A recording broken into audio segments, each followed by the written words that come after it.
Guys welcome to my YouTube channel. This is Akshay Kumar Sharma. और आज के वीडियो में हम लोग पढ़ने जाएंगे जीएसटी के बारे में। ठीक है। सो जीएसटी होता क्या है, थोड़ा उसके बारे में समझते हैं। देखो, जीएसटी इज बेसिकली नथिंग। पहले हम लोग क्या करते थे, सेल टैक्स देते थे। वो सेल टैक्स को हटा के भारत सरकार क्या कर दिया, जीएसटी लागू कर दिया। जीएसटी का मतलब तब होता है क्या, जीएसटी का मतलब होता है हम लोग का goods and service taxes. Goods and service taxes. तो सर गुड्स क्या होता है, तो गुड्स वो होता है जो हम लोग आइटम्स खरीदते हैं। जैसे कि आइटम्स में आ जाए तुम्हारा आटा चावल दाल, that is flour, sugar sugar, rice, ये सारा जो टॉपिक्स, ये सारा जो आइटम्स हो गया, ये आ गया तुम्हारा गुड्स के अंदर में। और सर्विसेज का में आ जाता है तुम्हारा जो हम लोग सर्विस लेते हैं। जैसे मान लो कि हम लोग ट्रेन में ही जाते हैं, तो ट्रेन में जो सफाई कर्मी रहता है वो ट्रेन को साफ करके रखता है ना। तो वो जो है, ट्रेन हम लोग से एक तो टैक्स कलेक्ट कर रहा है, वो टैक्स को बोलते हैं हम लोग सर्विस टैक्स। ठीक है। वैसे ही अगर मान लो कि तुम अगर रेस्टोरेंट में बैठा है, रेस्टोरेंट में बैठा है तो वेटर तेरे लिए खाना ला के दे रहा है ना। तो वेटर जो अपना, मतलब वेटर नहीं, मतलब वो जो रेस्टोरेंट है वो एक तो टैक्स काट रहा है, उस टैक्सेस को बोलते हैं सर्विस टैक्स। ठीक है। सो जीएसटी का मेन कॉन्सेप्ट क्या था ना, कि यहाँ पे ये वाला आइटम्स वाला, जो तुम्हारा आइटम्स वाला और सर्विस वाला, दोनों ही टैक्सेस को समझ, मतलब टुगेदरली मर्ज करके जो हम लोग टैक्स निकाल रहे हैं उसको हम लोग बोलते हैं जीएसटी। नहीं तो प्रीवियसली तुम लोग देखेगा ना, कभी भी अगर मान लो कोई सपोज सिनेमा ही देखने चल जाता है, तो सिनेमा देखने चल जाता है तो वहां पे 50 तो टैक्स लिखा रहता है। सिनेमा टैक्स, फिर ये टैक्स, वॉचिंग टैक्स, फिर इसका सर्विस टैक्स। ठीक है। फिर इसके बाद और भी होता है कस्टम टैक्स, बहुत सारा टैक्सेस वहां पे लग जाता है। ड्यूटी टैक्स, कस्टम टैक्स, ये सारा टैक्सेस लगता है। तो ये सारा टैक्सेस को हटा के अब इसके जगह पे क्या करेगा बंदा, डायरेक्ट लिखेगा सिनेमा में गया, तो वो हो गया तुम्हारा टिकट कॉस्ट, ये हो गया तुम्हारा टिकट कॉस्ट, प्लस वो सारा आइटम को हटाकर डायरेक्ट लिखा जीएसटी। मतलब जीएसटी के अंदर में ये ला सारा आइटम्स इंक्लूडेड रहेगा।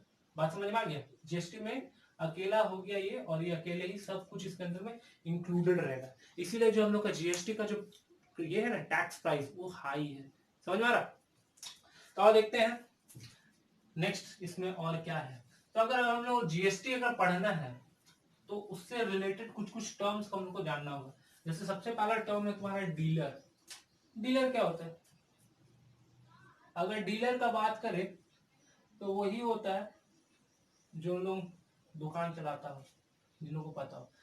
बेसिकली जितना भी शॉपकीपर सब रहता है ना, उन लोग को हम लोग क्या बोलते हैं, डीलर। शॉपकीपर्स को ही हम लोग क्या बोलते हैं, डीलर बोलते हैं। सिंपल बात है। इसका मतलब क्या हो गया, mean those person who purchase something. ये शॉपकीपर भी सामान लेता है और सामान लेके कस्टमर को पे देता है ना। तो जो भी शॉपकीपर जिससे सामान जिससे ले रहा, वो आदमी को हम लोग क्या बोलते हैं, होलसेलर। होलसेलर से सामान खरीद रहा एंड देन उसके बाद कस्टमर को बेच रहा। मतलब ये क्या कर रहा है, एक बार परचेस करके उस आइटम को क्या करता है, रीसेल कर रहा। बात समझ आ रहा है। उस आदमी को हम लोग बोलते हैं क्या, डीलर या, हाँ डीलर या शॉपकीपर। क्लियर ना। यहाँ पे भी कुछ कुछ टर्म जानने वाला है, जैसे कि input GST and output GST. उससे पहले हम थोड़ा सा इस टॉपिक पे चलेंगे कि इंट्रा स्टेट और इंटर स्टेट में होता क्या है। प्रोनाउंसिएशन से ही तुमको समझ में आ जाएगा।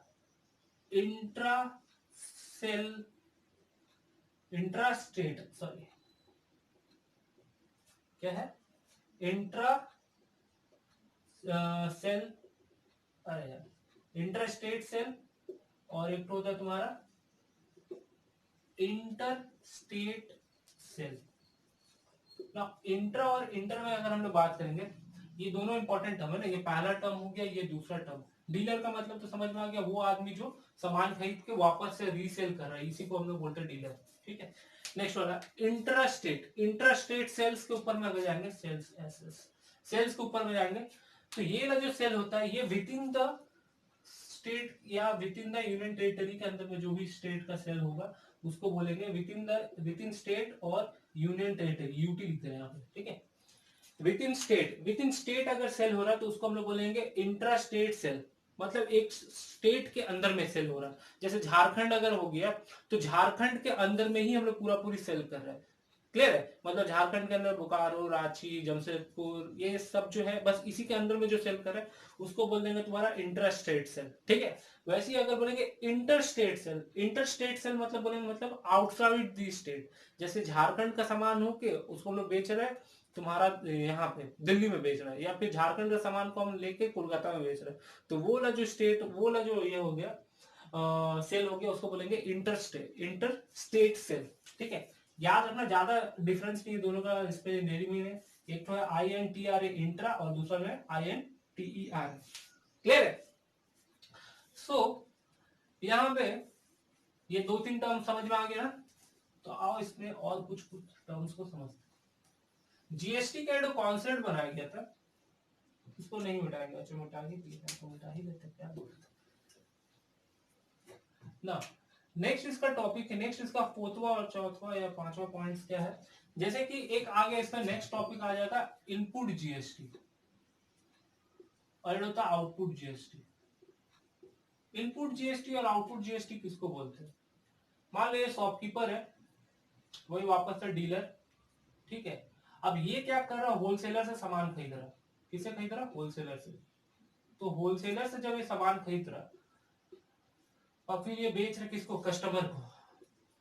ठीक है, कस्टमर को बेच रहा, ठीक है, कस्टमर संभाल लेना, spelling is not the big issue ना। तो होलसेलर से खरीद रहा, कौन खरीद रहा है? डीलर खरीद रहा है। तो डीलर जब खरीद रहा होलसेलर से, तो यहाँ पे गवर्नमेंट बैठा ना, भाई मेरे को टैक्स दो, क्योंकि ये खरीदा, कुछ सामान परचेस किया, तो वहां पे जीएसटी लगेगा। तो ये ना, जब डीलर जब कुछ खरीद रहा, किससे? होलसेलर से खरीद रहा, तो जो डीलर जो अपना टैक्स पे कर रहा, उस टैक्स को हम लोग क्या बोलते हैं? Input GST. ठीक है, उस टैक्स को हम लोग क्या बोलते हैं? Input GST. और जब ये डीलर बेच रहा कस्टमर को, तो कस्टमर जो टैक्स पे कर रहा है, या फिर टैक्स ना बोल के उसको अच्छा वर्ड रहेगा आप लोगों के लिए, जीएसटी जो पे कर रहा है, वो जो जीएसटी है, ये डीलर के लिए क्या हो जाएगा? Output GST. बात समझ में आ गया कि अगर डीलर जो दे रहा है, डीलर जो पैसा दे रहा है, डीलर जो टैक्स खाली जो दे रहा है, मान लो कि 1000 का सामान है, 1000 का सामान था, ठीक है, इसका कॉस्ट प्राइस 1000 का था, और टैक्स लग के हमको 100 रुपए का लगा टैक्स। ठीक है, तो ये जब डीलर खरीदा, तो डीलर कितना में खरीदा? पूरा पूरी कॉस्ट प्राइस का कितना पड़ गया? Total cost price will be equal to 1100 रुपये। तो ये जो 100 रुपया जो लग रहा है, ये हो गया उसका इनपुट जीएसटी, मतलब इनपुट टैक्स, जो कि 100 रुपया में जो 100 रुपया लगा। अब ये डीलर जब कस्टमर को बेचेगा, ऑफकोर्स 1000 में तो नहीं बेचेगा, थोड़ा बढ़ा के बेचेगा, तब ना तो डीलर का प्रॉफिट होगा। तो मान के चलो वो 1200 रुपये में बेच रहा, और उसका 120 रुपया टैक्स लग रहा है। ठीक है, सेलिंग प्राइस जो है वो 1200 रुपया प्लस टैक्स उसका जोड़ दिया इसमें, टैक्स जोड़ के आ गया तुम्हारा 120 रुपया, तो मतलब करीब करीब 1320 रुपये, 1320 रुपये में वो बेच रहा। तो यहाँ पे जो टैक्स, जो कस्टमर जो टैक्स पे कर रहा है, वो कितना है? 120 रुपये जो टैक्स जो कस्टमर पे कर रहा है, इस टैक्स को हम लोग बोलेंगे आउटपुट जीएसटी। ठीक है, सो अगर यहाँ से पूछा जाए कि डीलर एक इधर और एक उधर, डीलर को यहाँ से टैक्स मिल रहा और डीलर यहाँ पे टैक्स दे रहा, तो गवर्नमेंट को क्या मिल रहा? तो गवर्नमेंट को क्या मिल रहा, वो टैक्स निकालने का एक फॉर्मूला होता है, यहाँ पे हम डायरेक्ट निकले, गवर्नमेंट टैक्स या टैक्स कलेक्टेड बाय गवर्नमेंट, जो भी हो सकता है, government tax equal to output tax minus input tax. Output tax कितना था इसका? 120 रुपये, और इनपुट था 100, मतलब गवर्नमेंट का खाता में जा रहा है 20 रुपया। क्लियर है बात? समझ में आया गाइस? चलो तो इसके रिलेटेड और भी कुछ पढ़ेंगे। Moving to the next topic, जो कि है टाइप्स ऑफ जीएसटी का अगर हम लोग बात करें, तो जीएसटी बेसिकली 3 टाइप का होता है। एक होता है सीजीएसटी, एसजीएसटी और आईजीएसटी। सीजीएसटी का मतलब होता है central goods and service taxes, वैसे एसजीएसटी मतलब states goods and service taxes, और आईजीएसटी का मतलब होता है integrated goods and service taxes. यहाँ पे जो पहला 2 टैक्सेस जो जो जीएसटी हम लोग देख रहे हैं ना, 1 और 2, स्टेट और सेंट्रल जो गुड्स एंड सर्विस टैक्सेस है, ये हम लोग का लगता है तुम्हारा इंट्रा स्टेट के लिए, इंट्रा स्टेट सेल के लिए। ठीक है, और जो लास्ट वाला इकलौता आदमी जो है, ये लगता है तुम्हारा इंटर स्टेट सेल के लिए लगता है।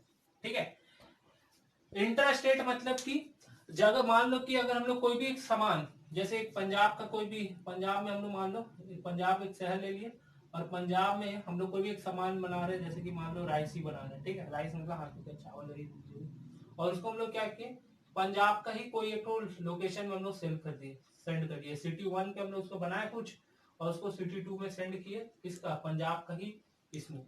तो उस केस में क्या रहेगा कि ये ना जो राइज है इस पे दो टाइप का टैक्स लगने वाला है। पहला क्या, एक टैक्स जो इससे जो भी कमाई होगा जो सरकार के ऊपर जो जा रहा है, मान लो इससे जो भी हम लोग का इंटरेस्ट निकल रहा है, तो वो जैसे मान लो 5% या 6% जीएसटी हम लोग का इसमें हम लोग लगा के निकाल रहे हैं, ठीक। तो ये ना जो 6% जो जीएसटी रहेगा वो दो हिस्सा में डिवाइड होगा और इक्वली डिवाइड होगा। क्लियर है? पहला एक चल जाएगा तुम्हारा इसमें सेंट्रल जीएसटी में और दूसरा चल जाएगा स्टेट जीएसटी में। इसको हम लोग दूसरा तरीका से भी बोल सकते हैं कि सेंट्रल में लग गया 3% और स्टेट में लग गया 3%। 3% सर कैसे? तो 3% यहाँ पे 6% दिया है, 6% का आधा आधा मतलब इक्वली आपस में डिवाइड हो जाएगा। बात समझ में आ रहा है कि कोई सा भी सामान मतलब कोई सा भी सामान अगर विद इन द स्टेट में ही रहा, एक ही स्टेट में या एक ही यूनियन टेरिटरी में रहा ना, तो वो क्या होगा, वो उसका जो भी उसके ऊपर जो जीएसटी पड़ रहा है वो दो इक्वल हाफ में होगा और वो एक चल जाएगा तुम्हारा सेंट्रल गवर्नमेंट को और एक चल जाएगा स्टेट का फंड में। क्लियर है? तो ये है तुम्हारा पहला जीएसटी का एक टाइप। अब जो लास्ट वाला जो है जो कि आईजीएसटी जिसको बोलते हैं integrated goods and service taxes, ये इसके लिए होता है। ये अभी हम यहाँ पे जैसे लिखे ना इंटरस्टेट, या फिर अगर हम लोग इसको कंट्री के बाहर भी भेज रहे हैं मतलब आउट ऑफ इंडिया भी भेज रहे हैं, क्योंकि जीएसटी तो भाई ऑफकोर्स इंडिया में ही ना लगता है। अब ऐसा बहुत लोगों का कंफ्यूजन होता है कि हम लोग के यहाँ जीएसटी लगता है, बाकी लोगों के यहाँ पे क्या जीएसटी लगता है? नहीं, जीएसटी नहीं लगता। उन लोग के यहाँ पे एसटी लगता है, सेल टैक्स लगता है, ठीक है, सेल टैक्स और वैट लगता है। हम लोग का इंडिया में पर्टिकुलरली हम लोग जीएसटी को यूज करते हैं, ठीक है।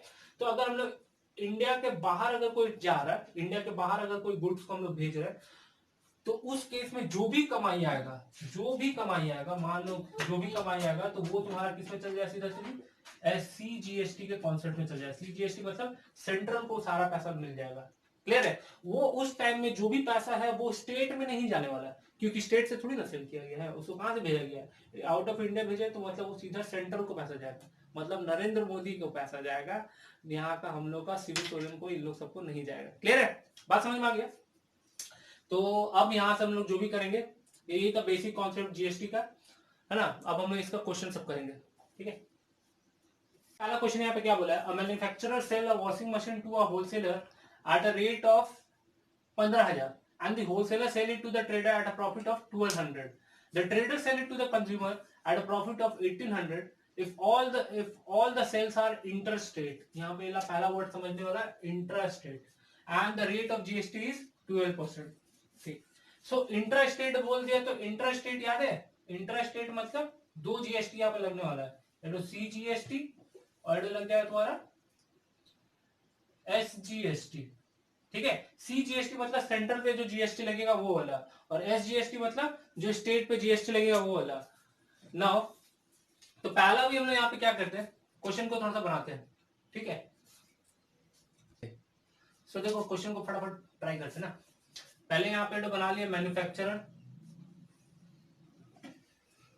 और उसके बाद कौन है? उसके बाद है तुम्हारा होलसेलर, होलसेलर से trader, and then trader to customer. बहुत लंबा प्रोसेस जा रहा है। चलो एक स्टेप बाय स्टेप चलते हैं। यहाँ पे हम लोग कितना सीक्वेंस में जा रहा है देखो तो। यहाँ पे पहले मैन्युफैक्चरर है, फिर मैन्युफैक्चरर से कहाँ जा रहा है? मैन्युफैक्चरर से वो जा रहा है होलसेलर के पास, फिर होलसेलर से कहाँ जा रहा है? वो रिटेलर के पास, फिर रिटेलर से कहाँ? कस्टमर के पास। बहुत लंबा प्रोसेस के साथ जा रहा है। देखो मैन्युफैक्चरर क्या कर रहा है, जो मैन्युफैक्चरर है वो वॉशिंग मशीन किसको सेल कर रहा है? होलसेलर को। तो होलसेलर का कॉस्ट प्राइस कितना हुआ? होलसेलर का बात हो रहा है यहाँ पे। होलसेलर का कॉस्ट प्राइस हो गया 15,000, ठीक है, इतना में खरीदा। और ये होलसेलर क्या कर रहा? रिटेलर मींस ट्रेडर को बेच दे रहा, कितना का प्रॉफिट से? ट्रेडर को बेच रहा एट अ प्रॉफिट ऑफ 1200 में। 1200 का प्रॉफिट से होलसेलर किसको बेच दे रहा? इसको बेच दे रहा, रिटेलर को। तो 1500, इसका कॉस्ट प्राइस कितना हो जाएगा? 1500 प्लस प्रॉफिट जोड़ दो, तो प्लस प्रॉफिट जोड़ देंगे तो कितना हो गया? 15,000 प्लस प्रॉफिट, तो सब मिला जुला के हो जाएगा 0026। ये हो जाएगा तुम्हारा actual cost price of the retailer, ठीक है ना। अब रिटेलर क्या कर रहा है, मतलब वही ट्रेडर क्या कर रहा है, ये कस्टमर को बेच रहा है एट अ प्रॉफिट ऑफ इतना 12% से। तो इसका कॉस्ट प्राइस क्या हो जाएगा? कस्टमर का कॉस्ट प्राइस हो जाएगा तुम्हारा, ये तो हो गया 1620 रुपया प्लस, और ये 1800 जोड़ दो, तो मेरा करीब करीब आ जा रहा 18,000 आ जा रहा तुम्हारा इसका कॉस्ट प्राइस, किसका? कस्टमर का। क्लियर है? पहला एक तो काम हम लोग कर लिए, सबका अपना अपना कॉस्ट प्राइस हम लोग निकाल लिए, ठीक। And the sale are interstate. तो इंटरस्टेट बोल दे मतलब वहां पे CGST और SGST लगने वाला है ना। The amount receive the amount of tax receive by the state government from wholesaler. Wholesaler कहाँ है, ये होलसेलर से कितना टैक्स वो वसूल रहा, कौन, स्टेट गवर्नमेंट कितना वसूल रहा, वो हम लोग को निकालना है। तो देखो यहाँ पे अगर होलसेलर से बात करें तो अगर मेरे को गवर्नमेंट का टैक्स निकालना है तो याद है बताया थे गवर्नमेंट का टैक्स निकालने का एक तरीका था कि tax collected by government equal to output tax, मतलब output GST minus input GST। ठीक है, इनपुट GST। तो यहाँ पे सिंपल समझेंगे, जिसका भी मेरे को, जिसका भी कोई से भी लेवल का अगर जाना है मेरे को निकालना है गवर्नमेंट टैक्स कितना आ रहा है, तो वो निकालने के लिए हम क्या करें, मान लो जैसे होलसेलर का बोला तो होलसेलर का हम चेक कर लेंगे कि वो कितना टैक्स पे कर रहा और वो रिटेलर से कितना टैक्स लिया। अगर रिटेलर का बोलेंगे तो रिटेलर का इनपुट टैक्स और आउटपुट टैक्स निकाल लेंगे। समझ में आ रहा, ये वही कॉन्सेप्ट है। तो यहाँ पे हम लोग को बोला है किसका, होलसेलर को बोला है। तो होलसेलर का हम सबसे पहले निकाल ले रहे हैं कौन सा, इनपुट टैक्स, मतलब वो मैन्युफैक्चरर को कितना टैक्स पे किया है।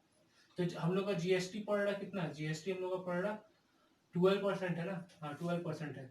तो इसका इनपुट टैक्स कितना हो गया, input tax equal to 12 of 15,000, 12% of 15,000।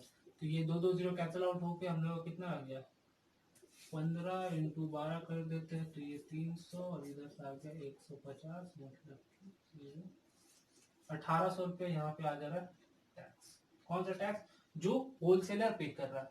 Clear है, होलसेलर कितना टैक्स पे कर रहा है, इतना टैक्स पे कर रहा है किसको, मैन्युफैक्चरर को टैक्स पे कर रहा है इतना, मतलब मैन्युफैक्चरर को टैक्स पे कर रहा है, तो वो हो गया उसका इनपुट टैक्स। अब ये रिटेलर को जो बेचा है, रिटेलर कितना टैक्स पे कर रहा है, तो रिटेलर का भी इनपुट टैक्स निकाल लेते हैं। तो इनपुट टैक्स आ जाएगा रिटेलर का विल बी इक्वल टू, यहाँ पे 12% टैक्स लग रहा है तो 12/100 ऑफ 12/100 ऑफ, इसको थोड़ा बड़ा कर लेते हैं, 12/100 ऑफ कितना है 16200, तो दो दो जीरो कैंसिल आउट हो गया, तो 162 इंटू 12, इधर से आ गया 4, इधर से आ गया 2, इधर से आ गया 3, इधर से आ गया 162, तो 4 4 9, चला आ गया तुम्हारा 1944। ये किसका निकला, ये निकला मेरा रिटेलर का, रिटेलर का मेरा इनपुट टैक्स यहाँ पे कैलकुलेटेड हो गया। फाइनली कस्टमर के लिए जाएंगे, तो कस्टमर कितना GST पे कर रहा है, तो कस्टमर GST पे कर रहा है वो भी 12% करेगा ऑफ 18,000। इसका कॉस्ट प्राइस इतना था तो उतना इसमें आगे पड़ गया, तो 18 को भी थोड़ा सा निकाल लेते हैं, तो 18 इंटू 12, तो इधर से आ गया 0, इधर से आ गया 36, इधर से आ गया 1 तो इसका GST निकल गया 2160। अब हम लोग को पहला क्वेश्चन था, पहला क्वेश्चन है कि amount of tax receive by the state government from wholesaler. तो होलसेलर को देख लेते हैं, होलसेलर का इनपुट टैक्स कितना है, इनपुट टैक्स है उसका 1800 रुपया, और वो आउटपुट टैक्स मतलब वो रिटेलर से कितना टैक्स निकलवाया है, तो रिटेलर से वो टैक्स निकलवाया है 1944। ठीक है, तो गवर्नमेंट का टैक्स अगर निकाला जाए तो उसका क्या हो जाएगा, आउटपुट टैक्स, जो रिटेलर का इनपुट टैक्स है ना वो होलसेलर के लिए तो आउटपुट टैक्स होगा ना। तो यहां से हम लोग क्या करेंगे, output tax minus input tax of wholesaler, खाली होलसेलर का बात हुआ तो होलसेलर का ही देखेंगे, इस तरफ उस तरफ वाला हो गया तुम्हारा आउटपुट टैक्स और इस तरफ हो गया इनपुट टैक्स। तो इसका आउटपुट टैक्स है तुम्हारा 1944 और इनपुट टैक्स मतलब ये जो टैक्स पे किया मैन्युफैक्चरर कितना पे किया 1800, तो इसका ओवरऑल इसका टैक्स कितना आ गया, इसका ओवरऑल टैक्स आ गया 144 रुपीज। क्लियर है, जो ये पे किया खाली किसको, गवर्नमेंट को पे किया, ये पूरा पूरी इतना पैसा गवर्नमेंट को पे किया ये टैक्स। ठीक है ना, लेकिन अभी तो हम लोग जानते हैं ये इंटरस्टेट है ना, तो इंटरस्टेट है तो इस केस में क्या है कि ये दो टैक्स में डिवाइड होगा, एक टैक्स चल जाएगा तुम्हारा सेंट्रल गवर्नमेंट को और एक टैक्स चल जाएगा तुम्हारा स्टेट गवर्नमेंट को। तो यहाँ पे क्या बोला, amount of tax receive by state government, state government को कितना टैक्स मिला ये हम लोग से पूछा है। ठीक है, तो एक्चुअल में जो टैक्स हम लोग का जो निकला है ये टैक्स हम लोग क्या करेंगे, डिवाइड कर देंगे दो हिस्सा में, तो इसको डिवाइड बाई 2 कर दो, डायरेक्ट इसको डिवाइड बाई 2 कर दो तो कितना आ जाएगा, ये आ जाएगा तुम्हारा 72 रुपीज है ना, 144 का आधा कितना हो गया 72 रुपीज। तो ये 72 रुपीज जो है अगर इसको यहाँ पे थोड़ा देखा जाए, टोटल है हम लोग का 144 रुपीज, तो उसमें से 72 गया तुम्हारा CGST मतलब ये सेंट्रल को गया, और SGST मतलब ये चल गया तुम्हारा स्टेट को, तो स्टेट को गया 72 रुपया और सेंट्रल को गया 72 रुपया। यही है तुम्हारा पहला पार्ट, ठीक है। तो इसका पहला आंसर कितना होगा, इसका आंसर होगा 72 रुपीज। कैसे है, समझ में आया ना। अब इसमें हर एक एक्सपेक्ट को कवर करने की कोशिश की है, क्लियर है। थोड़ा ये खिचड़ी जैसा लग रहा है, लेकिन चलो समझते हैं, क्लियर है ना। दूसरा क्वेश्चन में क्या बोला है, amount of tax receive from trader, trader को कितना टैक्स, मतलब amount of tax receive from trader, trader से कितना टैक्स, ट्रेडर मतलब वही रिटेलर, रिटेलर से कितना टैक्स निकला है, तो 1944 जो कि हम लोग का ये है, ये तुम्हारा ट्रेडर इतना पैसा पे किया है, ठीक है। मतलब ट्रेडर इतना पैसा पे किया किसको, होलसेलर को, जिससे कि हम लोग का ये निकला, ठीक है। अभी हम लोग को ट्रेडर का एक्चुअल निकालना है, तो जैसे ट्रेडर का, जैसे हम लोग होलसेलर का निकाले ना, इनपुट और आउटपुट टैक्स निकाले, तो वैसे इसका भी amount of tax receive by, question में क्या था, रिसीव बाय सेंट्रल गवर्नमेंट, यहाँ पे सेंट्रल गवर्नमेंट है, यहाँ पे स्टेट गवर्नमेंट ना होगा, सेंट्रल गवर्नमेंट है, ठीक है। तो सेंट्रल गवर्नमेंट फ्रॉम ट्रेडर बोला है, तो सेंट्रल गवर्नमेंट से ट्रेडर को कितना टैक्स निकला है, तो हम लोग यहीं पे क्या करेंगे, ये रिटेलर का दोनों इनपुट और आउटपुट टैक्स निकाल लेते हैं। कुछ नहीं करना है, इस क्वेश्चन को यहाँ पे जस्ट देखो क्या कर रहा है। सेकंड पार्ट भी वैसे ही है जैसे फर्स्ट पार्ट था, ठीक है। अभी हम लोग क्या करेंगे, मेरे को टैक्स निकला है किसके लिए, सेंट्रल गवर्नमेंट के लिए, तो हम यहाँ पे बोल रहे हैं CGST मेरे को निकालना है, ठीक है। तो CGST मतलब वही वापस से, पहले तो हम GST निकाल लेते हैं, तो ये हो गया तुम्हारा output tax, output GST minus input GST कर देंगे यहाँ पे भी, ठीक है। तो किसका निकालना मेरे को, रिटेलर का, तो रिटेलर का मेरा आउटपुट कितना, वो कस्टमर से कितना ले रहा, इतना ले रहा, तो उसका आउटपुट GST हो गया 12160, और वो खुद कितना दे रहा, वो खुद दे रहा इतना 1944 वो दे रहा, क्लियर है ना, दोनों पार्ट समझ में आया। सो इसका ओवरऑल निकाले तो 4, यहाँ से 2 और इधर से बच जाएगा 2, ठीक है। सो ये इतना आ जा रहा है तुम्हारा, सिंपली क्या आ जा रहा है, GST आ रहा है। अब जब GST आ रहा है, जैसे हमने यहाँ पे बोले ना कि दो पार्ट में डिवाइड हो गए, तो सेंट्रल को और स्टेट को, तो सेंट्रल को कितना मिल रहा है, तो ये हम लोग का टोटल हम लोग का है 224 रुपया, और वो डिवाइड हो रहा है दो पार्ट में, तो 224 का आधा आधा कितना होता है बताओ, 224 का आधा आधा होता है 224, तो ये एक पार्ट चल जाएगा तुम्हारा CGST को, और एक चल जाएगा SGST को। इसको जस्ट डिवाइड बाई 2 कर दिए, मतलब कि 112 चल गया सेंट्रल को और 112 चल जाएगा स्टेट को। तो हमने से पूछा था स्टेट को कितना मिल रहा है, सॉरी सेंट्रल को कितना मिल रहा है, तो 112 रुपया मिल रहा है, क्लियर है। एंड द लास्ट वाला, द अमाउंट कस्टमर पे फॉर द मशीन, तो टोटल अमाउंट कितना कस्टमर पे कर रहा है, तो ये हो गया उसका टोटल, ये सेकंड पार्ट हो गया। अब चलो थर्ड पार्ट के लिए अगर हम लोग जाएंगे, total amount paid by the, ये total amount paid by customer, तो वो हो जाएगा तुम्हारा, देखो यहाँ पे टोटल अमाउंट वो पे कर रहा है तुम्हारा कितना, वो खरीद, ये हो गया उसका सेलिंग मतलब कॉस्ट प्राइस 1800 रुपये, 18,000 रुपये हो गया उसका कॉस्ट प्राइस, प्लस उसमें टैक्स कितना लग रहा है, मतलब टोटल GST कितना लग रहा है उसका 2160, सो ओवरऑल उसका आंसर कितना आ गया 160 और इधर से तो 160 is the answer, clear guys, समझ में आया, पॉज किया ना। सो गाइस देखो, ये क्वेश्चन जैसे हम लोग एक क्वेश्चन किए, तो हम इससे सारा एक्सपर्ट को कवर करने की कोशिश की, इसलिए बड़ी चूज करके क्वेश्चन लिया गया था, ठीक है ना। अब इससे रिलेटेड कोई भी डाउट होगा ना गाइस, तो बस सीधा कमेंट करो, हम डेफिनेटली उसके बारे में तेरे को बताएंगे, ठीक है। ठीक है गाइस, प्रैक्टिस करो।